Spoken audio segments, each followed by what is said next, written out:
Amma ba'du, yang kami hormati semua seluruh saya dari Magelang. Alhamdulillah ini kita berada di link streaming Facebook dan Instagram Yayasan Al-Maksum untuk menuntaskan silaturahmi tadi siang. Kita sudah menghadiri acara santunan anak yatim Yayasan Al-Maksum tahun 2021, dan kita akan melanjutkan silaturahmi kita dengan sambung rasa, sambung pikir, dan sambung hati.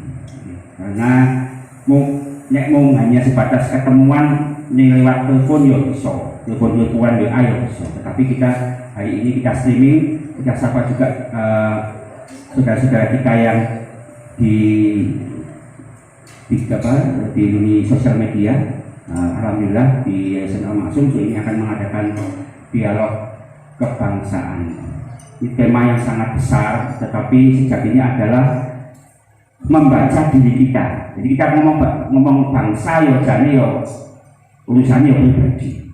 Nah, oleh karena itu sebelum kita nanti berdiskusi banyak atau berbicara banyak, saya akan memperkenalkan dulu ini saudara-saudara saya dari Magelang Muntilan dan juga dari Salatiga, dari Tempel di Sleman,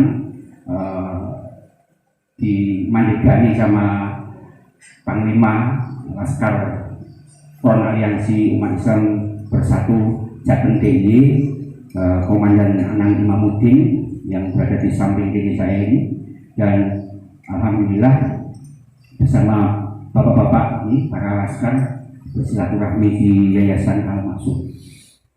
Nanti beliau akan menyampaikan juga pengantar untuk memperkenalkan diri dan juga menyapa teman-teman Al-Maksum, terutama karena apa? Ini beliau tamu atau saudara saya yang 20 tahun yang lalu, sebelum saya ngurusi musola, sebelum saya ngurusi yayasan, jauh lebih lama dibandingkan saya tinggal di perjuangan Al-Maksum. Oleh karena itu, tolong teman-teman Al-Maksum khususnya, ayo kita belajar pada beliau dan konco-konco Magelang. Beliau pejuang-pejuang yang teruji menjadi sesuatu yang bermanfaat bagi umat. Apalagi Nyun Sewu saat ini kondisi bangsa kita sedang mengalami pandemi juga. Pandemi ini orang pandemi kesehatan, orang pandemi corona, tapi pandemi tentang mentalitas, karakter, kemudian kebobrokan moral dan sebagainya. Nah, oleh karena itu teman-teman semuanya, Al-Maksum jelas memilih jalan berbeda dulu. Misalnya tidak terbiasa di jalanan, bahkan tidak pernah hidup di jalanan. Tetapi kami seperti yang disampaikan Mas Anang di waktu silaturahmi di Magelang itu, bahwa Al-Maksum itu penjaga nilai. Artinya banyak urean hikmah atau moralitas atau wisdom kearifan yang Al-Maksum hadirkan, Al-Maksum sebarkan. Nah, oleh karena itu kita bersyukur pada siang sore hari ini bisa bersilaturahmi dengan Mas Anang Imamuddin. Monggo Mas Anang perkenalan dulu, nanti langsung. Iya. Kalau saya mengenalkan nanti kesan subjektif, minimal panjenengan sendiri yang menyampaikan, kita diskusi berdialog secara otomatis. Monggo Mas Anang. Assalamualaikum warahmatullahi wabarakatuh. Pada yang saya hormati, kami tadi Bapak Kiai Saiful Abdullah, Bapak Kiai Abdullah, selaku Imam Masjid, Pak Joko, sahabat saya seperjuangan 20 tahun yang lalu, para sepuh, para pengasuh dari Yayasan Al-Maksum Pekalongan, dan sahabat-sahabat saya seperjuangan dari Front Aliansi Umat Islam Bersatu Jateng DIY, dan tentunya yang mengikuti streaming pada siang dan sore ini. Terima kasih sekali lagi kami ucapkan bahwa pada kesempatan kali ini kami diberikan kesempatan. Kalau tadi kesempatan bersedekah mungkin secara material, sore ini kami diberikan kesempatan sedekah secara ilmu, insya Allah, atau pengalaman. Seperti biasa, silaturahim itu ada tahap-tahapnya, ada ta'aruf atau kenal, saling kenal, ada tafahum atau saling paham, ada ta'awun, saling tolong menolong, minimal itu. Ada lagi namanya saling mengamalkan dan sebagainya. Mungkin izinkan saya memperkenalkan diri, saya Anang Imamuddin, biasa saya itu kalau di Magelang di branding Cangdiso. Jadi saya dari dusun namanya Ngetos Riwedari Muntilan Kabupaten Magelang. Kalau ini di Pekalongan ini saja nih mulai ini Cangdiso banget. Dan mulai ini kebunnya tasih dua-dua ini ya kebunnya tasih dua-dua dalamnya ragu aspal makan itu di pulau itu. Jadi saya kan almarhum itu punya rada grogi atau cah putra-putra. Jadi kan saya harus banyak belajar di sini. Nah, yang berikutnya mungkin menjadi satu sejarah tadi saya dengan Mas Joko, ini adalah sahabat seperjuangan saya, bukan sedino rong dino, tetapi 20 tahun yang lalu kami aktif di organisasi kemahasiswaan. Jadi Mas Joko ini di UNY, saya di UPN Veteran Yogyakarta. Dan ketika saya mahasiswa, alhamdulillah saya banyak sekali belajar di beberapa wilayah atau bidang. Alhamdulillah waktu itu saya sebagai ketua remaja Islam atau Sriwedari, Mas Joko juga nyeksa ini. Saya di desa, saya sebagai ketua pemuda. 20 tahun yang lalu saya mendirikan namanya REM, Remaja Islam atau Sriwedari. Kenapa saya mendirikan REM waktu itu? Besok beliau kerubun wong Islam itu dari siji. Karena dusun saya itu ono NU-ne opeh, ono Muhammadiyah, konten PKB ini, konten P3 ini, konten PAN dan sebagainya. Maka kami waktu itu bisa udah bayang ini terus orang iso akur saya yang muda itu ngelus dodo. Maka waktu itu kami yang muda-muda beristihad gawe organisasi sing kabeh merasa nyaman teroleh di situ, maka kami berlah namanya REM, Remaja Islam atau Sriwedari. Dan kemarin tanggal 25 itu sudah milad REM yang ke-21. Alhamdulillah sudah 20 tahun yang lalu itu masih eksis, masih berjalan dan masih kompak teman-teman. Di satu sisi ketika saya menjadi ketua Remaja Islam di desa, saya waktu itu sebagai presiden mahasiswa BEM UPN Veteran Yogyakarta. Jadi saya ketua BEM di UPN Veteran Yogyakarta, sehingga saya ya di kampus alhamdulillah diberikan kesempatan untuk istilahnya di depan lah katanya begitu.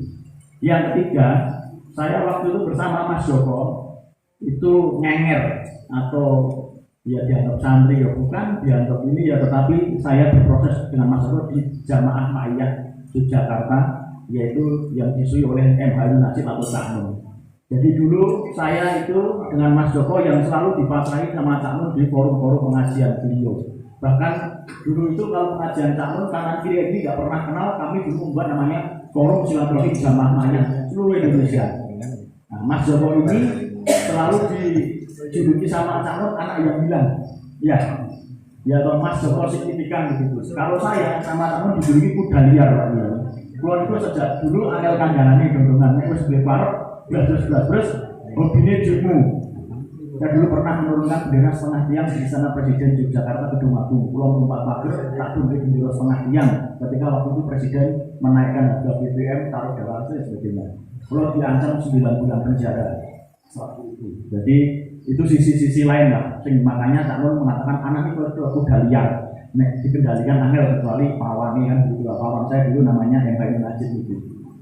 Yang keempat, pengalaman saya yang menjangkepi saya harus banyak pengalaman baik di kampung, di kampus, di komunitas santri. Saya adalah pendiri dan pembina paguyuban Hafara.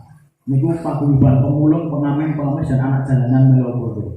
Jadi pulau ini neng kampus kadang yo kuliah, yo aksi, teng desa yo kumpulan, yo tahlilan, yo yasinan, tenggalan pulau oleh satu kedua niku di trotoar itu. Saya berkegiatan di situ. Kadang mereka digaruk Satpol PP, pulau yang melu ngamanke supaya mereka tidak ditahan, tidak diberikan hal-hal yang tidak manusiawi. Maka saya membentuk namanya Hafara. Hafara itu artinya hadiah min fadli rabbi, kemurahan hati Tuhan.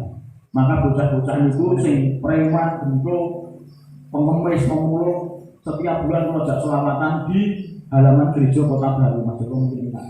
Paling banji ini kok. Jadi di stasiun Tugu, stasiun Lempuyangan, satu kita ajak acara. Pendak 1 bulan sekali ajak selawatan neng halaman gereja, mau konten sing dalam Malioboro itu sing lawan itu yang agak luas ya cuma halaman gereja itu. Setiap 1 bulan sekali juga pengajian di tempat Cak Nun. Akhirnya mereka bisa sekarang punya rumah singgah. Jadi dulu hidup di jalan, sekarang mereka sudah bisa rumah singgah di situ, bisa berkegiatan positif, yo ngaji, juga ada pemberdayaan ekonomi. Bahkan sekarang sing pemulung niku saat ini sudah punya ambulan, punya perikanan, punya peternakan sapi sekian banyak sehingga mereka sudah tidak di jalan lagi. Nah itu mungkin sekilas proses saya dulu sehingga saya nek rong desa ya iso kaya rong desa, nek rong mahasiswa ya iso ajar-ajar seperti mahasiswa. Kalau dengan teman-teman di jalanan sing mantan bentuk preman dan sebagainya ya bisa ngobroli. Ya dulu saudara saya di Bapara itu namanya Mas Firman. Ini separuh raihnya ditato, dia pernah membunuh orang. Akhirnya bisa hijrah. Termasuk di kawasan santri ya bisa menyesuaikan lah seperti itu. Dalam hal ini kesimpulan awal adalah marilah kita menjadi pribadi-pribadi yang jangkep, pribadi sing genep, sing jangkep, sing genep, sing sembodo. Jadi jangan merasa dari mahasiswa kaya apa-apa sebagai mahasiswa. Jangan sebagai orang desa terus menjadi orang yang minder sebagai orang desa karena desa ini miskin, terbelakang dan sebagainya. Nek wong nang dalam ya tidak akan selamanya wong niku urip mengarep babagan buat maksiat. Saya yakin setiap preman bentuk bajingan, tukang ngombe, tukang minum, bahkan bakso itu suatu saat dia akan menemukan titik di mana dia akan berhijrah. Ya, sing santri ya rasa sok santri-santri banget terus gampang ngafir-ngafir ya wong atau nyuwun sewu ya bahwa dia lebih baik lebih suci daripada yang lain. Nah, disinilah kita belajar untuk bisa tawadhu, untuk bisa rendah hati baik secara ilmu, secara akhlak. Karena mungkin Pak Kiai juga nanti kok akhlak lebih penting daripada ilmu. Yang penting akhlaknya apik, masalah rapat itu apa-apa. Ning kalau akhlaknya baik juga pinter, saya kira itu hal yang kita idam-idamkan. Mungkin itu sebagai awalan saja, ada episode lagi yang lain untuk kita perkenalan gitu ya. Oke. Mungkin itu dulu tadi. Matur nuwun Mas Anang, ini luar biasa ya. Profil beliau lapangan oke, desa oke, kampus yo main, dunia gelap yo mlebu, semua tempat dijelajahi kabeh. Luar biasa. Nah, oleh karena itu teman-teman semua, terutama para pemirsa streaming Yayasan Al-Maksum dan para kader Al-Maksum, kita harus belajar. Sekarang manusia Indonesia itu kehilangan parameter sing didelok mung sugih karo kondang. Wis dihormati tenan karo kuwasa. Nek sing liyane misalnya mbok kowe hebat to gawe apa, kowe hebat to apa ngrangkul apa wae ora gitu. Enggak bakal gitu. Nah, oleh karena itu teman-teman, saya teringat nih, kita masuk ke wilayah teknis ya, mulai mudun ya. Tadi kan gambar besar ya, gambar besar. Kita mulai dulu. Saya ingat dengan Mas Anang dulu di Maiyah Jogja itu pernah mengadakan apa itu silatnas pertama, silaturahmi nasional jaringan Maiyah se-Indonesia. Saya dan Mas Anang diberi waktu cuma 1 minggu untuk pesen hotel, akomodasi, transportasi semua oleh hanya dikasih satu minggu. Selesai acara, saya sama Mas Anang cuma bertiga atau berapa orang di kamar hotel. Saya jabat tangan dengan itu sampai sekarang nyun saya bisa dicek Pak. Jabat tangan saya itu belum batal. Apa itu? Saya ngomong sama Mas Anang sama janji sama saya. Mas Anang, yuk pilih janjian yuk. Gentleman agreement dijogo jangan dipedot. Apa kuwi nyenengan fokus ning dhuwur. Wis nyenengan wilayah politik. Apa jalanan politik dan sebagainya. Aku tak ngurusi sing cilik-cilik. Aku jabatan 20 tahun yang lalu. Dan terbukti sampai detik ini janji jabatan itu belum batal. Ini kenangan Mas. Gimana ya? Dan ini bukan selera aku Pak. Jadi apa? Ora usul saya. Iki aku mau pakai karo Mas Anang, ketok-ketoke genetikan Mas Anang cocoke ning kono, aku ning kene. Ngono tok Pak. Lha nek Pak pengen kondangan ya ngene, aku padha bae ning dhuwur. Lho aku sarjana politik ya. Saya kuliah itu sarjana politik Pak. Bukan sarjana, ya dia sarjana pertanian. Kan nyimpangnya tuh. Sarjana pertanian malah ngurusi politik, sarjana politik malah ngurusi kampung. Ayo. Sangat jelas. Nah, oleh karena itu menurut saya, ayo kita belajar menjadi diri sing pasti ini. Waktu Al-Maksum bagiannya guru TPT, yuk serius itu. Ojo diberanyakan kan di luar tapi malah orang pas. Itu penting mengidentifikasi diri sendiri. Lalu maksudnya, panjenengan kenapa kita punya deal seperti itu atau punya inspirasi apa yang membuat kita bertahan sampai 20 tahun tidak goyah untuk Mas Anang juga ternyata tetap ke bawah kok. Tidak mengatakan politik atas baik dia nggak pernah sarung konco-konco ngisoran di ke bawah, tapi konsentrasi beliau memang harus ke atas. Sementara saya yo tetap ke atas kudu yo. Aku selalu dilapor-laporkan kan di orang yang kudu nyopo bulan relasi kabupaten kota ya tak sopo, tetapi saya tetap harus ke bawah karena habitat saya di bawah. Nah itu harus kita pelajari Pak. Monggo Mas Anang, ini dari Mas Anang bisa menyampaikan juga. Oke, terima kasih. Menambahkan saja tadi adalah episode pertama ta'aruf. Mungkin saya akan membuat satu episode kedua, satu proses-proses saya, dan harapannya ini adalah judulnya kan dialog. Jadi saya lebih berharap ini dua arah atau beberapa arah sehingga kita bisa saling jawab, tanya jawab, bisa diskusi. Karena sebenarnya ini bahasanya sinauber, kalau bahasanya Cak Nun. Jadi saya yang di depan pun tidak merasa paling atau ini beda, tetapi hanya diberi kesempatan untuk bicara. Dan harapannya saya di sini juga belajar juga sama panjenengan semua, terutama para sepuh, Pak Kiai dan sebagainya. Kami juga perlu bicara, belajar. Mungkin setelah saya akan nambah dulu satu potongan saya, karena apa yang saya lakukan atau kita lakukan saat ini itu pasti adalah investasi di saat-saat yang akan datang. Apa yang kita akan lakukan sekarang berjuang kalau masuk kita lagi kok yang mengurusi kok ini mengurusi cahyatin, mengurusi opo gitu. Tetapi Allah itu sudah menyiapkan hal-hal lain yang min khaisul nasib dari arah yang tidak disangka-sangka dan sebagainya. Kalau carane wong Jawa ilmu titen. Ketika kulo atau saya ini diringankan rangka untuk berjuang. Berjuang itu bisa banyak level, di bidang pendidikan, di bidang apapun berjuang lillahi ta'ala, ini yang harus jadi garis bawah. Kalau kita berjuang saya dengan Mas Joko dulu dengan motif-motif yang tidak lillah, tidak ikhlas, itu ya gampang bener. Karena apa? Mungkin orangnya iri dengki nyari rasanya. Lu anak kok saiki ning dhuwur, anak kok saiki nyuwun saya perusahaannya gede, anak kok saiki kancane oke misalnya itu hatinya elek ya, terus orangnya iri loh. Gitu ya. Jadi keikhlasan kita dalam berjuang ataupun lillahi ta'ala ini menjadi dasar apapun kita tadi dalam melangkah atau berbuat sesuatu. Pulau ngeten iki nggih lillahi ta'ala. Saya sampai Pekalongan untuk nopo masaran itu. Nggih lho. Yo minta pegono masaran itu. Anak modelan kula tumbas mon saged dong tak warung tak tumbas mon kula saged gitu. Saya beli warung bisa, tetapi ada nilai-nilai yang saya kira perlu kita selalu tanamkan. Saya membaca buku kemarin belum lama. Satu perhitungan umur hidup seseorang sampai di situ. Hidup seseorang itu antara 60 sampai 70 tahun. Ya, anggap saja 60 tahun lah seperti Rasulullah sekitar 60-63 itu. Tidur kita itu satu hari dihitung 8 jam. Itu kalau dihitung 8 jam kali sekian waktu itu 20 tahun kita itu hanya untuk tidur. Yang pertama.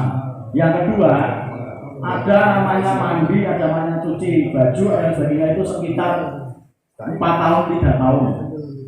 Belum lagi mungkin seperti Mas Joko, ini kan kerja juga 8 jam. Ya, kerja 8 jam kali seperti tadi 20 tahun, 40 tahun tunggu semene kuwi mek turu karo dinyambutkan. Maka terus wilayah ibadah di mana? Wilayah berjuang di mana? Gitu teman-teman. Jadi kita harus berhitung itu supaya hidup kita itu ada kemanfaatannya. Jadi manfaat itu bisa dari sisi tenaga, waktu, pikiran, kontrol. Nah, saya memotivasi diri saya sendiri termasuk teman-teman jangan berkecil hati, berjuang dengan kebisaannya masing-masing. Saya di FAUB itu sebenarnya tadi ada yang sedekah, untuk demo, bahkan kami untuk perang ini untuk apa? Untuk negara, untuk agama, itu. Nah, kami lakukan karena kami biasanya dalam begitu. Mas Joko di forum-forum seperti ini.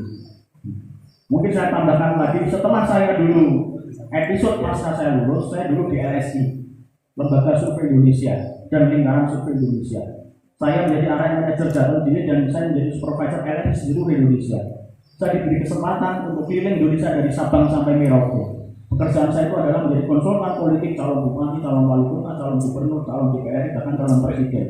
Dari tahun 2004 sampai dengan 2015. 2004 sampai 2010 saya di Jakarta. 2010 saya berpikir, saat dulu jabatanku, aku ini tetap menstaf. Maka 2010 saya pulang ke Jogja, saya mendirikan perusahaan-perusahaan saya. Ini saya diberikan kesempatan keliling Indonesia dari Sabang sampai Merauke, ngerti, ya, tahu karakter berbagai macam orang di Indonesia dan sebagainya. Saya pernah jadi staf ahli atau staf khusus dari Ketua Fraksi PAN DPR RI Pak Catur Edi. Ya, inilah yang saya dengan Mas Joko Kronik. Saya pernah nyalon di DPRD Provinsi Jawa Tengah 2 kali, alhamdulillah gagal, bukan berhasil. Kenapa saya alhamdulillah? Kalau di provinsi dari PAN saya. Ya. 2014-2019. Saya nyekeli jenis prinsip bukan main-main. Saya tidak mau membeli suara atau membagi uang hanya untuk membeli suara. Saya hanya sedekah 20 ning ekonomi suara kalau bukan turun. Alhamdulillah waktu itu perusahaan saya ada perusahaan tambang dan kontraktor namanya SKS. Ya alhamdulillah saat ini mungkin bisa dikatakan cukup di Jateng tinggi. Waktu itu perusahaan saya itu mengerjakan proyek bandara di Yogyakarta di Kulon Progo itu dapat proyek 900 miliar. Pas pulau nyala. Jadi pulau ini nek arep nyukoni suara itu kepala 300.000 mau 500 saya bisa. Tapi saya tidak lakukan itu dan alhamdulillah keluar ada. Dan sekarang saya tetap menjadi DPR jalanan dan saya tetap lantang bersuara, tetap lantang mengkritik neng orang melu-melu sing menurut saya ya seperti itu. Kayak gitu bukan hal yang ini ya, bukan hal yang mudah karena itu masalah prinsip itu tadi. Nah sekarang banyak mungkin politisi-politisi yang gampang memudahkan seperti itu sehingga terjadi hal entah namanya korupsi, entah namanya kolusi, miliar balik mudah.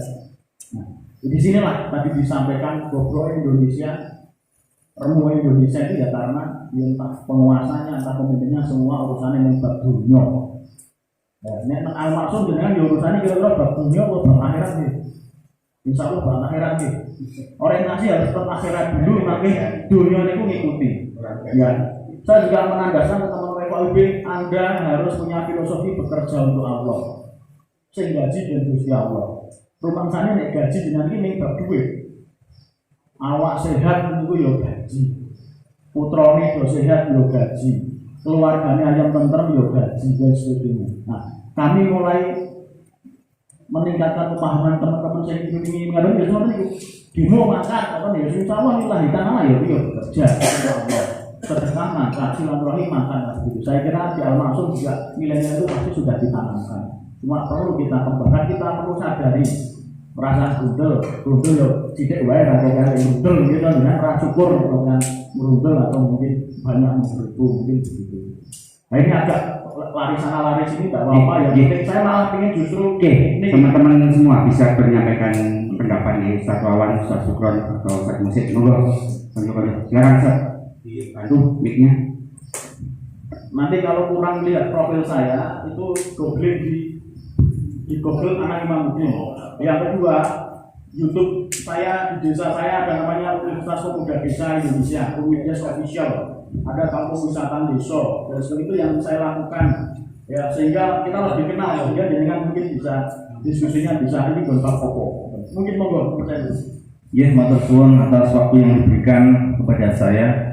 Perkenalkan nama saya Raji Hermawan, biasa dipanggil Wawan ya. Di sini saya diberi tanggung jawab untuk mengurusi lembaga pendidikan PPK Al-Maksum di Yayasan Al-Maksum dan alhamdulillah lembaga yang diberikan tanggung jawab kepada saya sudah berjalan sejak tahun 2014 hingga sekarang.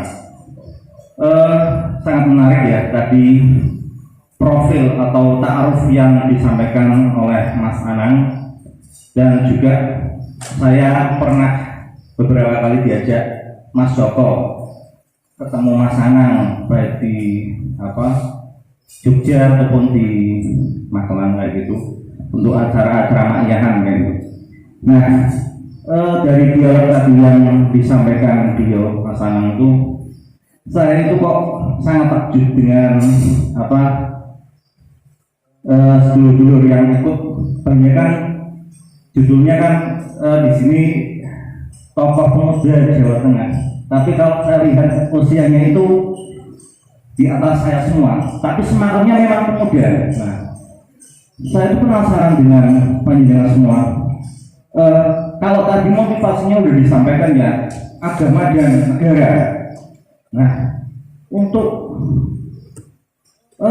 pembagian waktu panjenengan memberikan perhatian kepada keluarga, pada masyarakat di lingkungan panjenengan, pada komunitas panjenengan, terus dan kegiatan-kegiatan yang tadi sudah disampaikan yang begitu banyak mencakup baik di jalanan, di bab agama, di bab negara. Mungkin bisa diberikan tips-tips ya untuk teman-teman yang ada di Al-Maksum. Tipsnya seperti apa sih? Membagi waktu panjenengan semua. Apa istilahnya? Dunia jalan, akhiratnya jalan, nah gitu. Dan tetap semangat, pikirannya orang lokro. Nah, artinya yang namanya berjuang itu tidak bisa berat sebelah, tapi Mas Anang menyampaikan harus jangkep jadi manusia itu. Dunia yang dukung, akhiratnya semangat. Jadi kita menjadi manusia yang jangkep. Nah, mungkin nanti bisa disampaikan dari studio juga, nanti bisa memberikan apa istilahnya, bagaimana sih cara membagi waktunya keluarga ini yang tetap dukung dengan kegiatan main semua, padahal ya pasti punya istri, punya anak, punya sedulur, punya pekerjaan, juga urus organisasi. Ya, begitu Mas Anang dan teman-teman semua, matur suwun. Oke, teman sambil direkap sama Mas Anang, mungkin dari satu Quran atau satu musik mau menyampaikan poin apa yang kaitan dengan dialog kita, monggo direkap dulu sama Mas Anang.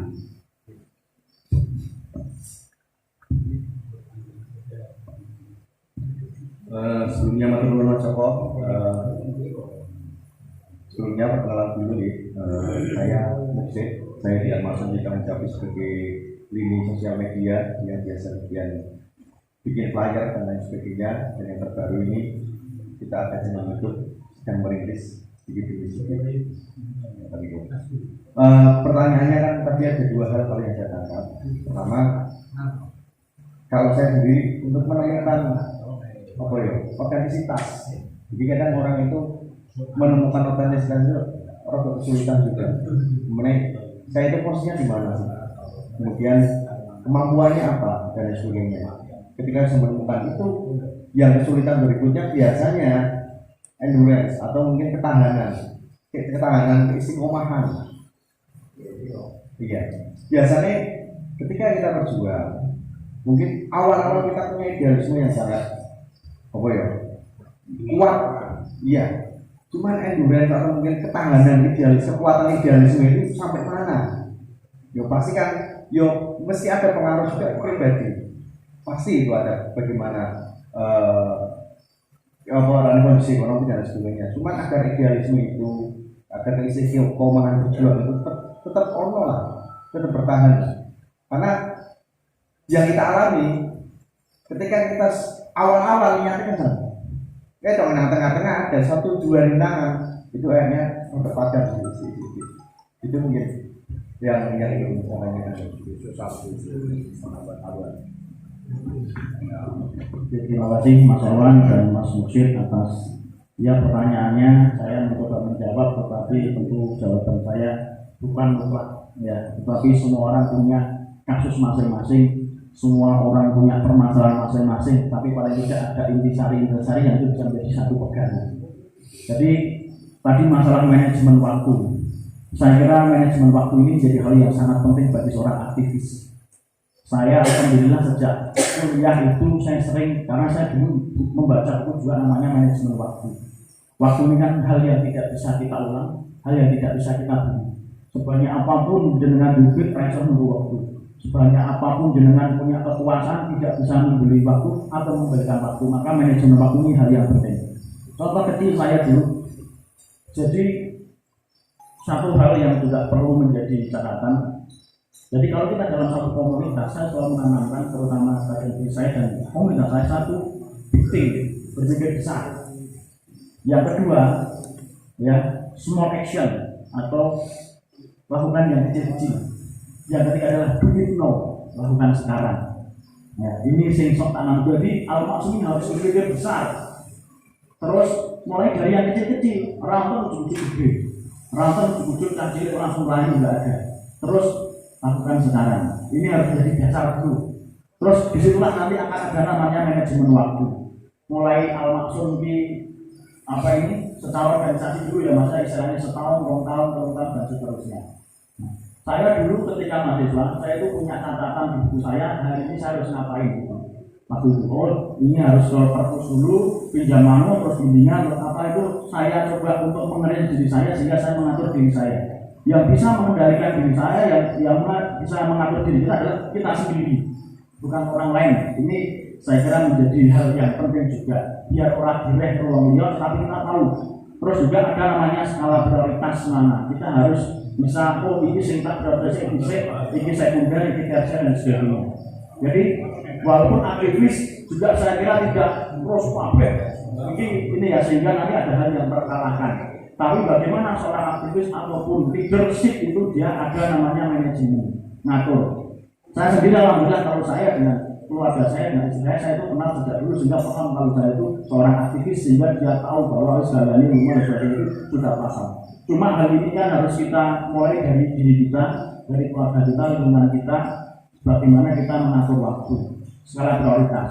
Misalnya kalau ditinggal berjuang terus pun saya itu keluarganya kafiran atau bahkan saya ya tidak ada ini tidak ada nafkah ya saya kira sudah tidak baik. Jadi yang paling tahu apa yang menjadi prioritas adalah diri kita sendiri. Cuma harus ada dasar kalau kita berjuang lillahi ta'ala atau apalagi menolong agama Allah, itu Allah akan menolong kita. Ini juga dasarnya harus kita pelajari dan kita praktekkan. Kita harus husnudzon kepada Allah. Saya cinta alawani kayak gitu mas. Jadi saya makanya tadi saya matur nenggon al-maksud di FAUB atau apapun itu adalah ibadah dan anggap bekerja kepada Allah. Ini dikatakan makrifatnya ya. Makanya kan orang bedanya HKT, syariat, masa yo ngomong ini bekerja sama Allah dengan terus nama apa ya syariat ada rezeki menurut saya. Jadi ada syariat, hakikat dan makrifat. Jadi secara makrifat itu kerja sama Allah itu terus dia kok kerja sama Gusti Allah. Gusti Allah harus butuh karyawan misalnya kan begitu. Tapi itu yang harus kita tanamkan harus kalau saya sendiri saya tanamkan begitu. Aku ngene engko ana apa-apa Gusti Allah mesti nutupi, ana apa-apa mesti Gusti Allah ngrakuni. Itu terus HKT bagaimana? Ya dalam syariatnya begitu. Maka memang mau berjuang itu butuh apa? Power, butuh logistik dan sebagainya. Saya begini, saya dulu ini kan dari RSI, terus saya itu kan mundur. Contoh ya saya misalnya saya berjuang mas, taruh sedekah. Waktu itu saya masuk di dunia pertambangan. Di situ tambangnya istri bentuk pabrik, bajingan preman mafia ya, tambang terapi itu. Saya masuk di situ karena ada regulasi izin tambang. Jadi itu saya pelajari semua. Berarti kan saya menggunakan kecerdasan saya karena izin tambang itu tidak semua bisa. Saya di situ mengambil satu sikap. Saya perusahaan saya tinggal yang di konsultan politik, saya masuk di dunia pertambangan, hal yang baru. Tetapi saya sangat yakin kalau kita usaha, terus kita punya keyakinan kepada Allah, husnudzon Allah itu akan memberi jalan. Akhirnya izin tambang di Magelang itu satu-satunya adalah perusahaan saya yang bisa keluar. Nah disitulah mungkin saya itu sok dirapel sama Gusti Allah mungkin loh ya. Ini berjuang berapa itu apa-apa Allah memberikan satu nikmat yang luar biasa izin tambang itu sehingga Indonesia alhamdulillah sekarang jenenge berbab logistik berbab rezeki insya Allah alhamdulillah sudah cukup sehingga saya mau tambah biar berjuang. Tapi ada teman-teman kita yang mungkin belum saya kaitan paling ini dia tidak paham. Wes entuk gawean mah dari gendut sibuk dengan gaweannya, sibuk dengan dunianya, sibuk dengan pekerjaannya. Ini yang saya kira perlu dievaluasi. Atau sebaliknya, ya berjuang karena kerja. Nah ini yang saya kira perlu jenengan apa ya? Perlu jenengan pilah. Terus ada namanya yang saya selalu maksud ada kerja ikhlas, kerja keras, kerja cerdas. Beberapa diskusi saya kan selalu mengandung kerja ikhlas. Saya kira dasar di al-maksudnya adalah kerja ikhlas. Nah, ikhlas lillahi ta'ala. Yang kedua mesti kerja keras. Tetapi bagaimana kita ini jarang Pak Rizanu sok ngomong masalah kerja cerdas. Nah, maka yaitu tadi saya di rumah juga selain tadi Mas Mujid nyambung di situ tadi, selain saya kerja keras untuk proyek tambang kontraktor, saya juga ada YouTube saya ini YouTuber, nanti bisa dilihat Pak Ultraman. Ya, saya ada Pak Ultraman, Mentari Pagi, Master Channel, terus macam-macam lah. Nah, di situ saya menghasilkan rupiah dengan bocah-bocah saya. Saya jualan desain red bubble itu seluruh dunia. Alhamdulillah setiap bulan itu ada income untuk anak-anak. Ini wilayah dari cerdas yang mungkin bisa kita lakukan gitu lah. Terus selanjutnya ini produk Jawa tidak ini di manage waktunya mas. Saya juga kayak begini misalnya ya, saya sendiri, saya pulang mau maghrib itu saya pulang. Terus ada orang yang bersilaturahmi dengan saya akan terima kamu jam 8 malam, saya akan terima kamu jam 9 malam, itu saya atur diri saya. Yang kamu jadi mau rumah saya jam 9 ya, waktu maghrib sampai jam 9 ini untuk keluarga saya. Nah ini paling tidak saya lakukan.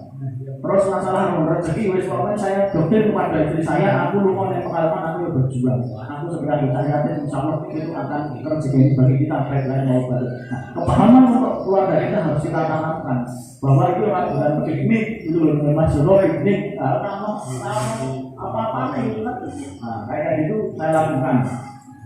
Terus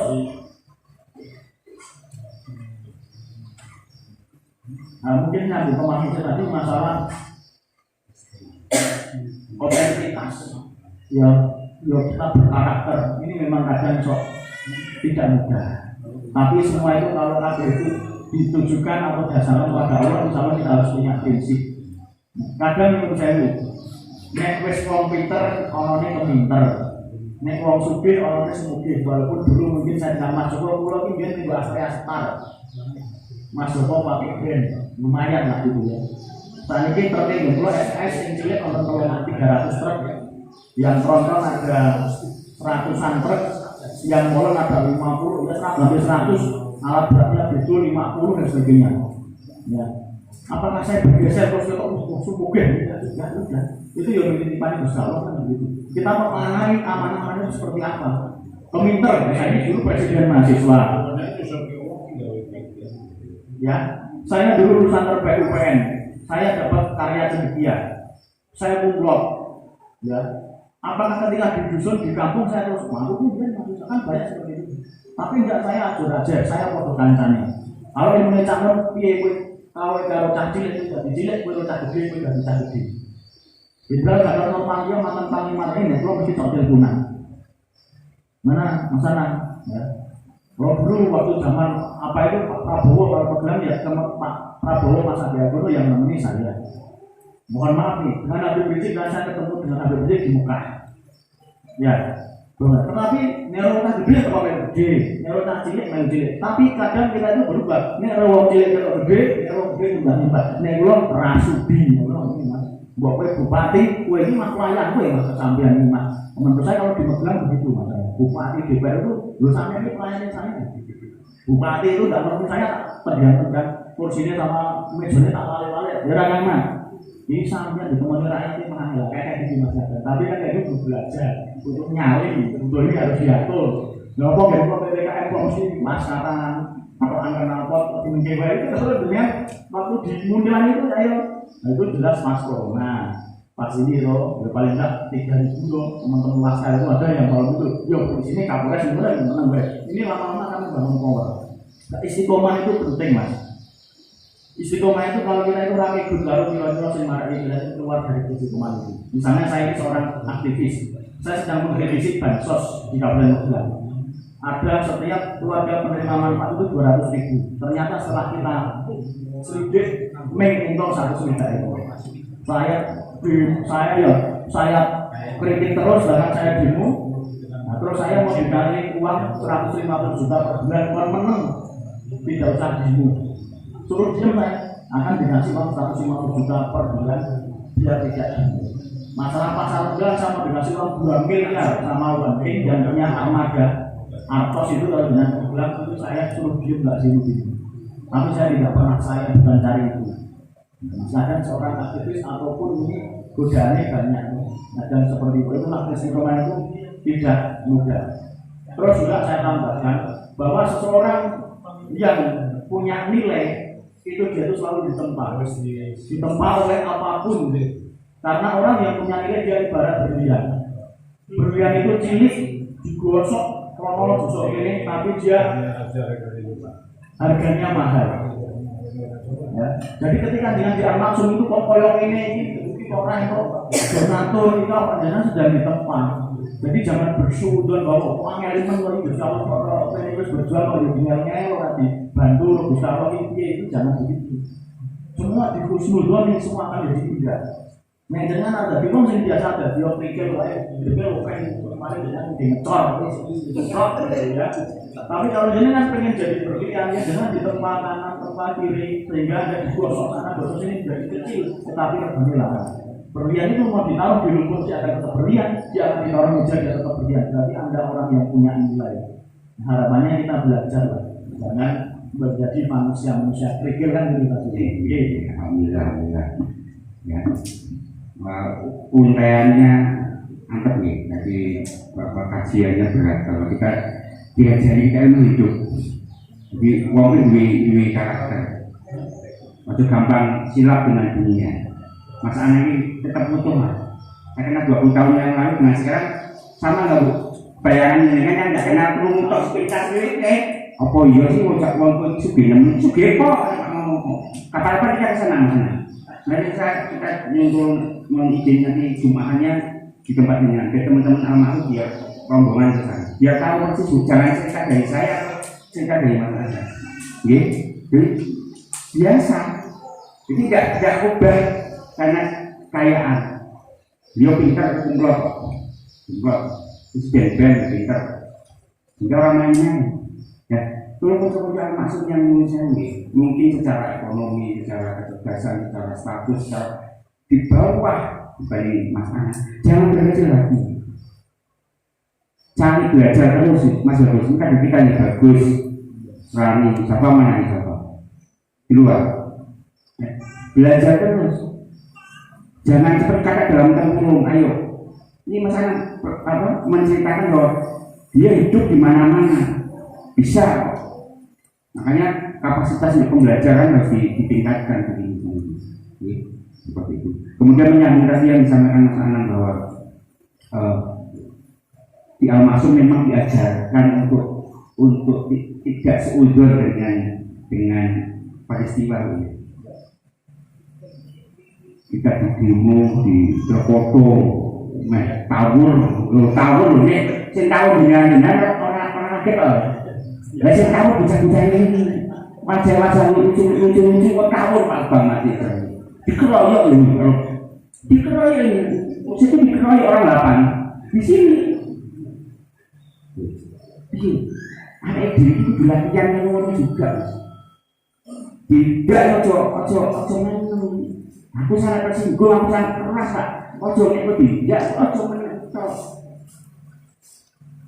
Di tanah sini itu tanah sepuh Sapuro itu tanah ini bahkan di sini paham asli Sapuro. Wong iki dijiji. Do mati. Do sok-sokan, nggih. Jadi kok sampai orang kaya bener-bener ae.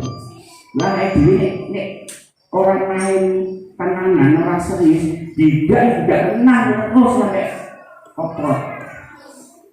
Ya, nunggu latihan itu semua teman-teman. Jadi barang-barang kita belajar pada kenyataan bahwa yang kita alami di Al-Maksum mudah-mudahan menjadi rumus bagi kita berubah.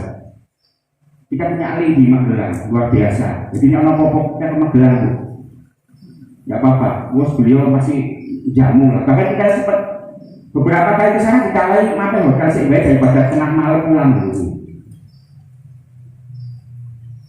Ya sih, kan pas jam 12 jam 1 habis acara itu tawaran ya, hanya sampai tengah malam kita di sana. Memampir bu, tapi orang ojek kita harus benar-benar mandiri, kuat karakternya. Seperti itu. Nah, kemudian yang kedua masalah dari Al-Maksum ini, saya sudah mengerjakan puluhan ini.